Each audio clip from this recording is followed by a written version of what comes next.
xanım, çox sağ olun ki, bizlərə də söz verdiniz. Mən nə deyə bilərəm?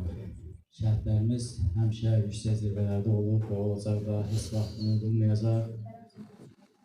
Bugün bura biz şəhidimizin məclisinə yığışmışıq. Şəhidimiz elminin timsalında olan bütün şəhidlərimiz qarşısında baş əyirəm.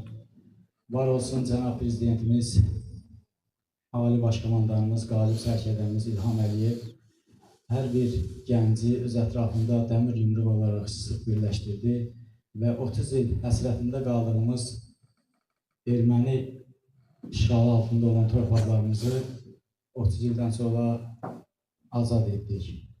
Və bugün də biz alnı açıq, başı dik gəzirik və burada əyləşən şəhid analarımızın qarşısında baş əyirəm. Allah sizlərə səbir versin. Allah o qara vurduları bir daha bizləri göstərməsin və başımızın üstündən yox etsin. Var olun, sağ olun. Bir daha hər birinizə təşəkkür edirəm diqqətinizə görə. Sağ olun.